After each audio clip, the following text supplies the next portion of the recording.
Welcome to the Zoe Routh Leadership Podcast, your source of strategies and insights to make you a better leader. Influence, improve, inspire.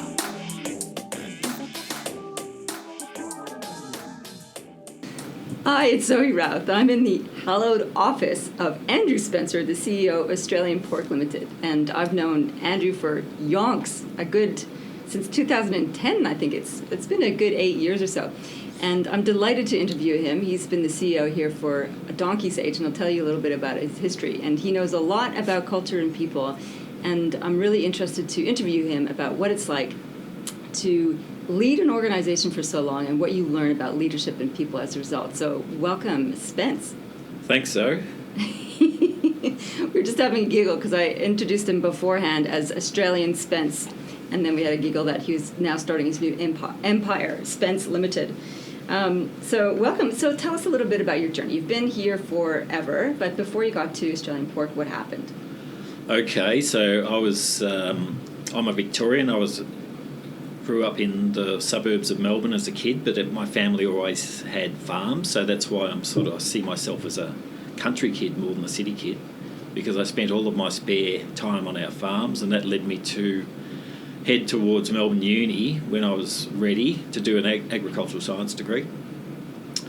And after that, I commenced a career in the chemical industry, and that slowly moved from chemicals into biotechnology and other things. And that was a 20-year career, about 10 years of which was in Australia and 10 years of which was overseas. And that, I could give you the name of the company, but there are about 5, because that industry has gone through enormous consolidation over the last decades.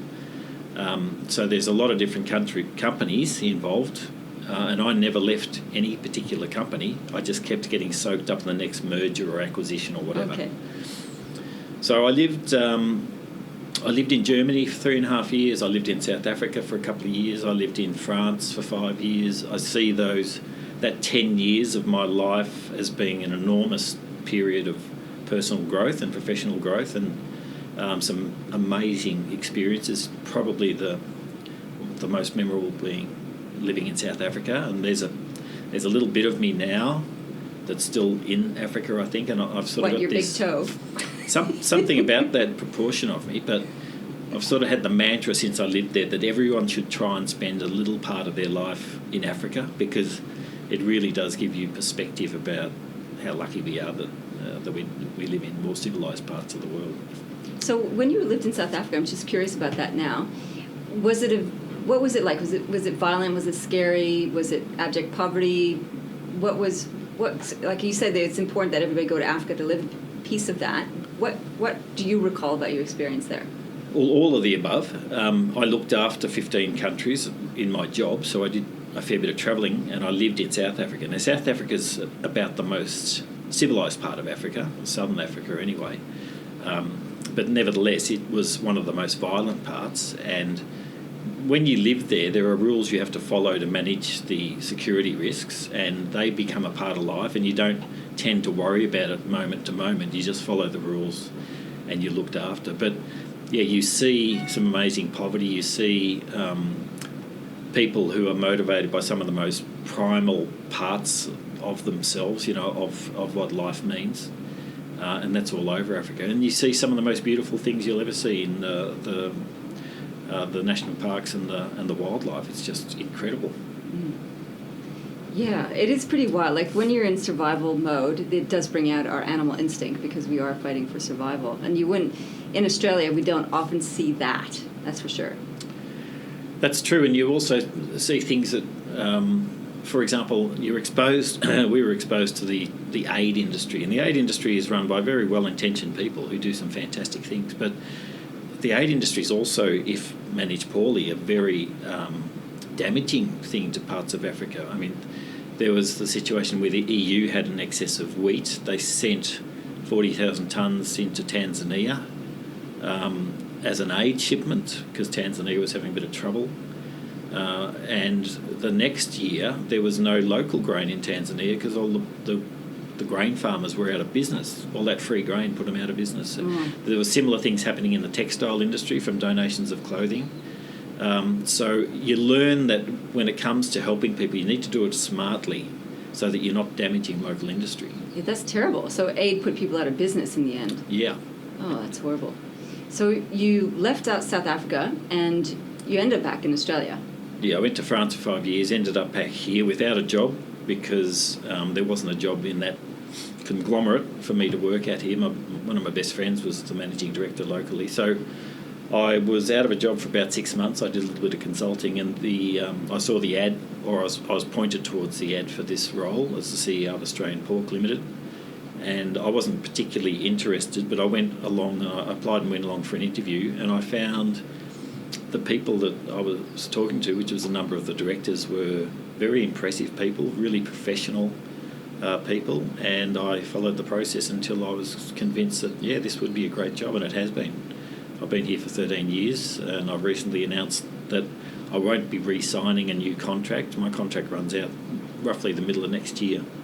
And I think it's time that'll be 14 years, I think it's time for the organisation to have a renewal of leadership. I think it is necessary for that to happen eventually. So we've spoken about that over the time that we've known each other. And I remember having a conversation with you about complacency in leadership, and that when you're well established as a leader and you're in your job for a while and things are going well, and you flagged your concern that, what about complacency?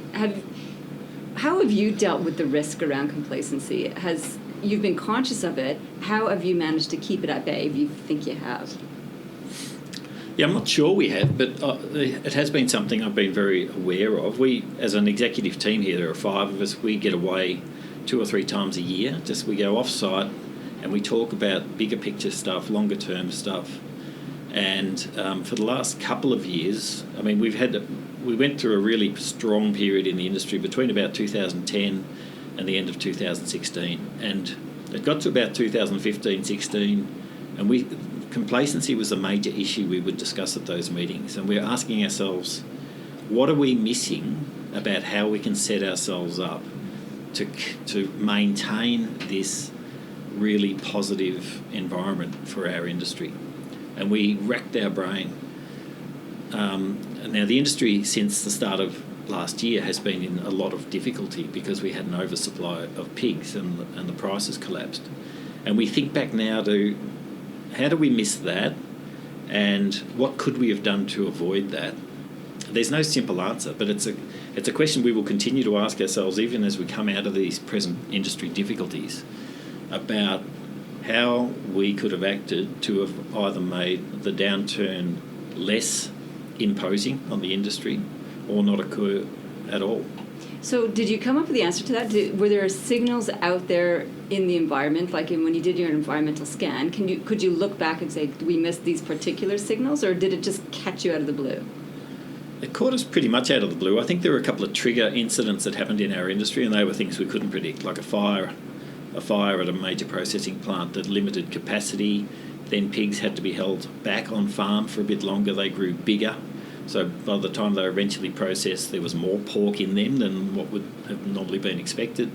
So there were a number of different things that led to this happening, but none of them, if they hadn't happened, would have avoided it happening. It was going to happen anyway.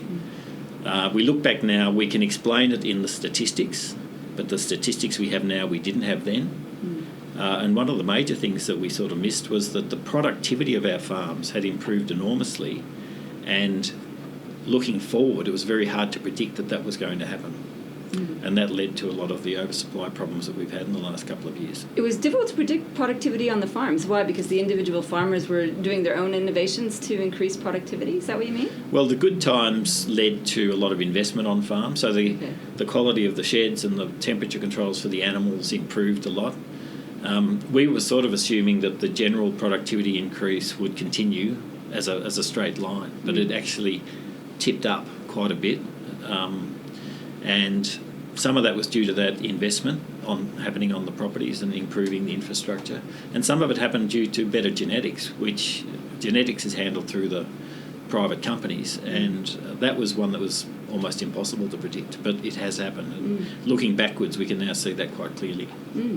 So I know that in the work that you did prior to the downturn, the most recent downturn, you looked at different scenarios in the future of the pork sector. mostly around like legislation of imports and that kind of stuff, and that was one of the factors that you guys looked at.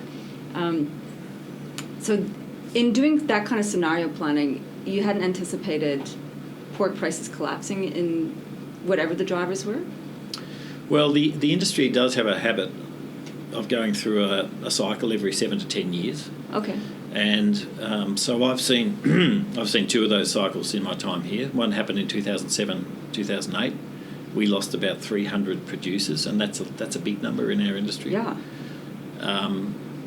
And prices collapsed, and we eventually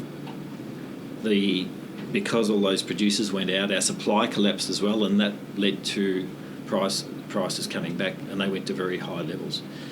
So we now have a similar situation in the last couple of years.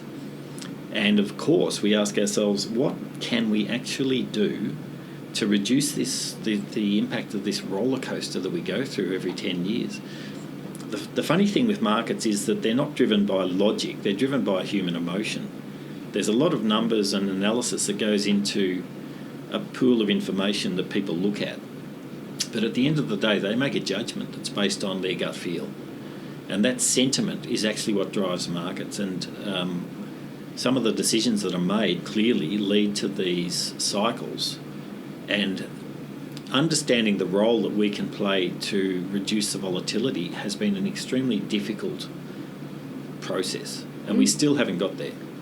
We rely on good, timely, perfect information to get to market for sound business decisions to get made. But there's always a lag between the point of the decision and the consequence of the decision, and that lag is often happening in parallel for many, many decisions, and it leads to a situation at the end of it that you may not have been able to predict. So it's definitely dealing with leading in volatility and complexity and uncertainty. That whole VUCA thing is definitely something that, as an industry leader, you need to contend with all the time. So what would be your advice to your successor around that? Like, what have been the key insights and lessons you've taken in your 13 years, and will be 14 by the time you leave, that you can hand over to the next person at the helm? Well, the ability of the industry to manage itself and for the market to be healthy does still depend on very good information. So my advice would be, don't take your foot off the gas on getting really good information and make that information go forward. So do the surveys of producer intentions, that sort of thing, to understand what's happening with supply. The second bit of advice I'd give him, which is probably... Or her, good point, which is probably something we didn't do as well as we could have, would be to continually talk about history, continually talk about what has happened, and that many of these downturns have happened in an environment where they were totally unpredicted, so that people have the right respect for what has gone on in the past that will temper the aggression maybe, or moderate to a certain extent their growth aspirations or the things that they decide to do in their business, that they have the right level of risk understanding in their brains going around all of those various decisions that they've got to make. That's something maybe we could have done a lot more of. Just talk about history and make sure people don't forget the really important lessons that we've learned in the past. I think it's a really important business insight there, because when things are good, we assume and hope that they'll just continue to grow in an upward direction.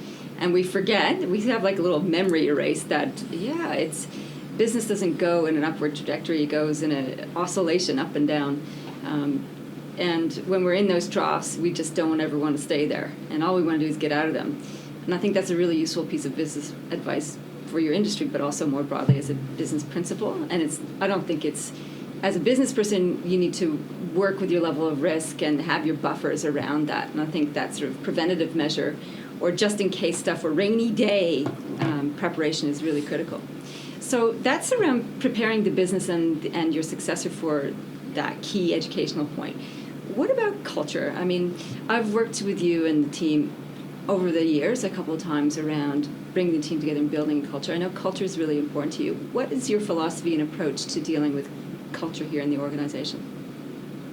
So I see culture as a consequential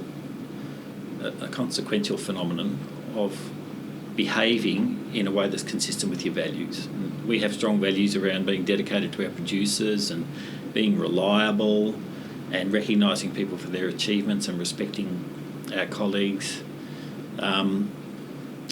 But understanding the direction we're going to take, and we have a very clear and formal, disciplined planning process around the strategy we believe is the right one for the industry, making sure that everyone is clear on their role in that strategy and giving them the right resources to be able to do it, and making sure that we have the right capabilities and skills in the organisation. So all of these things, and measuring everything we do and reporting back and talking to people, hopefully at the end of all of that, you have a company that has a very strong and good culture. It's also about the people that you employ, and it's not that you employ good versus bad people, it's that you employ people who fit in with the aspirations of the organisation and with the personality, to a certain extent, of the organisation. We've had some people that we've employed who are very capable people, and who have potentially a lot to add to the organisation, but for one reason or another they actually don't fit with who we are.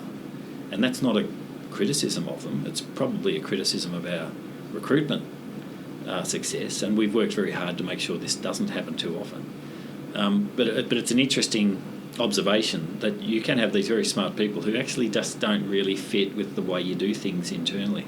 And it's not that they're good or bad, it's just that they're not right for the job you've got.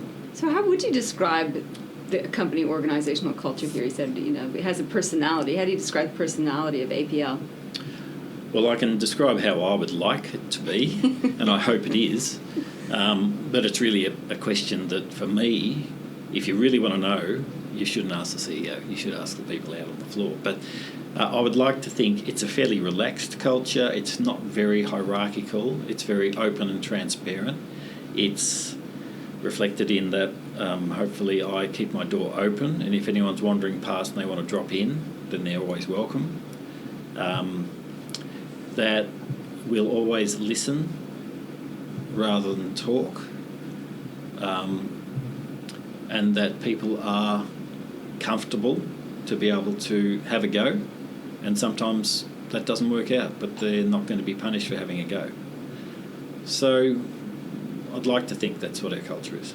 So that sounds like a great culture. So how does someone not fit into that? They'd like something more formal, or what was it? Do you remember what the personality conflict was like?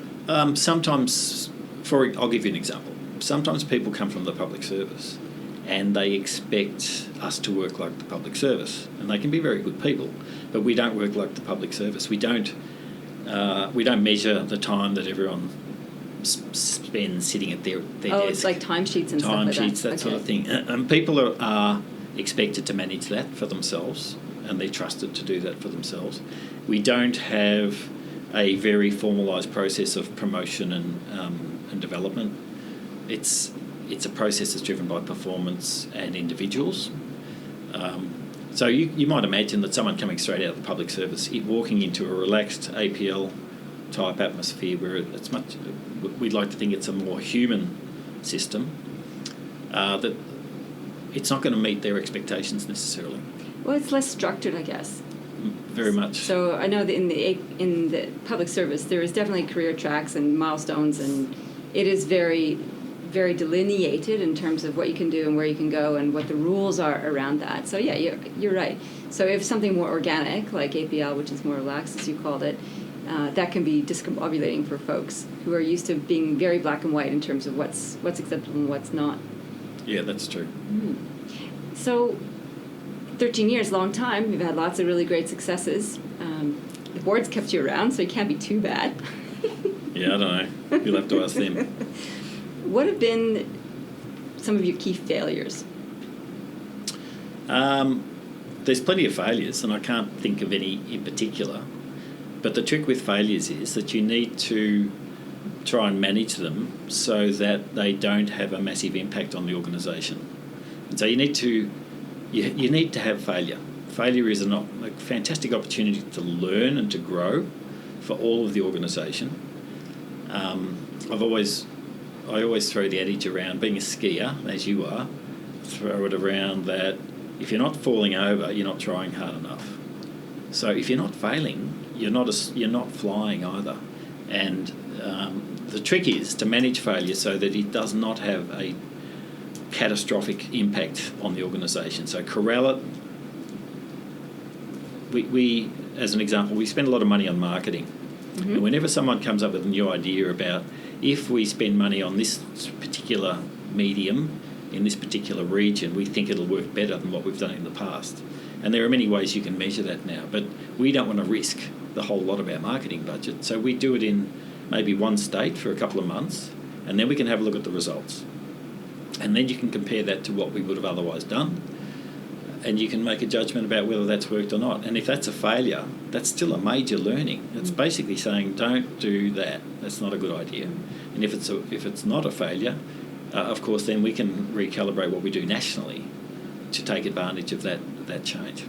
I love it. That's like taking experimenters' view of the world, basically. So let's have a hypothesis, let's test it, let's get some information, and make judgments based on that. So a failure is just more information about what worked or what didn't. Absolutely. Stacey Barr would love that. She's, you know her work with Pump, which is performance measurement specialist, and she's all about evidence-based leadership.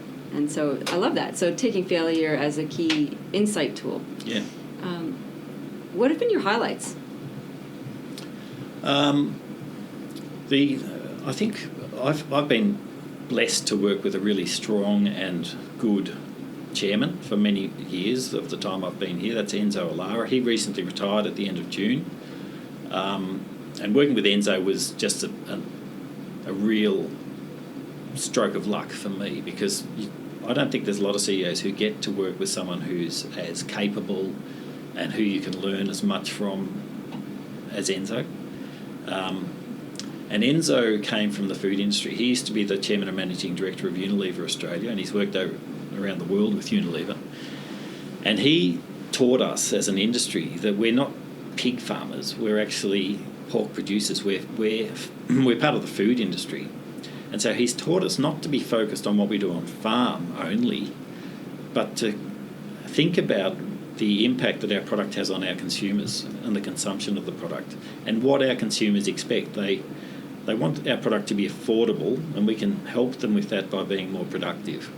But it's not all they want. They want our product to be high quality, and they want to be proud to purchase our product, that it meets their expectations of good behaviour around how that product ends up on the supermarket shelf. So if you change your view as to what we do from being a pig farmer to a pork producer, it's a subtle change in wording, but it emphasises the consumer. And the consumer is who I think we now have a much greater respect for. And we've changed a lot of the things that we do on our farms to try and align them better with our consumers, and to align them better, frankly, with what the community expects. So that means not only are we more sustainable as an industry, but we're giving our consumer a product that they would prefer over some of the competition, and we do compete with imported pork for things like bacon and ham, because we are doing things that we believe are more aligned with how they would prefer that we did them. So in a general sense, we've done a few things in that area that have been really powerful for the industry. I believe they've paid back for the industry, and they've certainly made our industry more proud of how they go about their business. I think that's a really, really important insight. And thinking about the industry, I've never heard anybody, in the people that I've met in the industry, call themselves a pig farmer. You're right. It's always been pork producer. And it's not something that you're consciously aware of as a newbie into the industry, listening to that, but it does have a subtle connotation that it's professional, and that it's part of something greater than simply raising animals. That's part of a larger ecosystem of value and supporting people's lives and lifestyles. Yeah, that's a really fascinating point. So the other thing that I think was interesting so far about our conversation, so great to have Enzo's insight like that, and little subtle insights can have a big cultural impact across an industry. All the other insight you had about systems producing different cultures. So coming back to the example of the public service having a structured system in terms of how people work and are recognized and so on, versus a more relaxed version, produces two completely different kinds of culture. And it's not often that we make those things visible or obvious, and yet those are the things that drive so much of our attention or synergy in an organization. So Spence, what's next, right? So you got only 10 months yet to go, is that right? I've got 10 months to go, yeah. You had lots of notice. It's pretty weird when I tell everyone I'm leaving 10 months before it actually is going to happen. But I did that because I wanted my board to have plenty of time to find my successor. And the staff could plan a really good party. Yep, yeah, of course. And it gives me enough time to think about, well, what do I want to do next? And to start to take some steps towards whatever that is. So I don't know what that's going to be. My choices are pretty clear. I take another job, or I take a couple of directorships if I'm able to pull some of those, do a bit of contracting, project work maybe. That's what I've got to work out in the next few months. And you'd be really proud of me, Zoe, because I was at a networking event this morning and I've signed up to another one in December. I know how you love networking. I love it, yeah. So, but I know I've got to do that sort of thing and to make contact and to understand what opportunities are out there. That's going to be a very necessary part of it. So I've got to work that out. Do you think, I'm just curious now, so you've been CEO of one organisation for a long time. Would you want to be a CEO again? I think in a perfect world, no. People have jokingly asked me that one of the other rural research and development corporations has just lost their CEO, and that's the Meat and Livestock Australia in Sydney, and people are going, you'll be able to do that job now, and I'm thinking, no, I mean, that's out of the frying pan into the fire. That's even probably more stressful than this job. So you shouldn't be scared of a bit of stress, but I think the stresses that come with being a director of an organisation are quite different. You get a lot more time to be able to deal with them, and you do have a very different role within the organisation, more of a steward than an actual operator. And that sort of appeals to me at this stage of my career. I think I've got something to offer there, but of course the market has to decide that. But that appeals at this stage a lot more than just getting out there again and being that guy full of adrenaline every Monday morning to start the week and get out there and push myself again. You know, it's a different thing. It is an enormous amount of energy to be CEO of an organisation, and you're right. As we grow and evolve as leaders, we're looking for different kinds of challenges. And you kind of nailed the CEO thing for a little while, even if it's a different sector. It's a similar recipe with different challenges, I'm guessing. So in looking forward to board roles, which are huge opportunities and huge what do you think the shift in leadership is going to be? So what's the difference in your mind, between being a CEO and a board member, and what the opportunities are in leadership there? Yeah, so boards by definition are much more interested in things like strategy and governance, and they've got to be all over the financials. Whereas CEOs, they're operating much more to deadlines and tasks and operations and people. People management is probably the key difference. That you are much more focused on the vagaries of what's going on with your team. And for me, when I'm paid once a month, I look at that paycheck and I think most of that is about people. Most of that is because they reckon that I can handle the people issues. Because the other issues, a lot of other people can do that stuff. But the people is really where you are earning your bucks for me. And operations is all about that. So the day-to-day management of people is the big difference, I think, with a director role versus an operational role. It's fascinating to hear you say that, because I think people often think that CEO role is all about strategy and delivering results, and yes, that's a key responsibility. And then the real mastery, the skill is, as you say, in the people side. So what's been your key insight in learning? What have you learned most about people in the 13-year journey?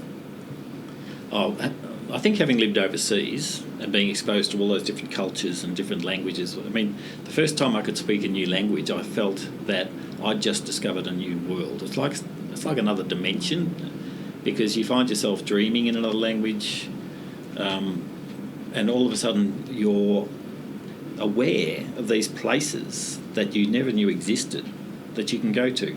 Another language sort of opens the door to another world. And so those opportunities to live overseas makes you realise that people are different, and there's nothing good or bad about that, it's just different. And so that diversity brings with it amazing differences in skills and talents, and the real challenge of being a good leader is to put a variety of different people together and have them work together in a way that emphasises their strengths and doesn't emphasise their weaknesses and covers their weaknesses. So for me, that's the biggest learning. I mean, when you start out straight out of uni, you are the centre of the universe for you. And the way you do things is... I'm glad you've moved on from that. I hope I have. The way you do things is the best way to do it. And what you realise over time is that there's 100 ways to skin a cat, and they're all good ways. And that you need to understand and be tolerant to other people's abilities and trust them. Once you come to that position, you can delegate and trust other people to get on and do it with your support, rather than you having to look over their shoulder. And that's a big jump for a lot of managers. Yeah, you're right, it is. It's one of the ones I work with extensively for new leaders. That's a big one. It's like, I know I can trust myself, how can I trust them? And it's all about the delegation skill and helping the others learn the skill themselves as well. All right, so one last question. When you were part of the Leaders Edge Mastermind, I sent you a book every month, and you complained viciously about it. Not necessarily out of the books I sent you, but what is a great leadership book that you've read and that you could recommend? Well, I presume that we have to disclose at this point that I've read nearly all of your books, Zoe. Nearly? Which one haven't you read? I haven't finished Loyalty yet. So I'm not a great reader of leadership books or management books, because the way I de-stress is to go home and not think about that stuff. But I have read a few, and I've read some of the ones that you've sent me. Some of them haven't been touched much. But I can't even remember the one that I read that I quite liked. It's by your red-headed mate with a beard. Oh, Dr. Jason Fox. Yes, and it's got Nordic gods and dragons and things in it. I can't remember what it's called. It's called How to Lead a Quest. How to Lead a Quest, yeah. So I think that had a lot of interesting tools, really, in there about how to do certain things and how to change your frame around how you see certain things. So that would be one of my favourites that I'd recommend. Yeah, it's beautifully written. He is quite quirky, and he is masterful with language, and it's one of my favourites too. All right, I like that you recommend that. I'll put that as a note in the podcast show notes, which will be at zoerouth.com/podcast/Spence. SPENCE. So we'll have a link to that with the transcript and with that book recommendation. Andrew, thank you so much for sharing your wisdom and insight and the afternoon with me. Thanks for being interested in it, Zoe.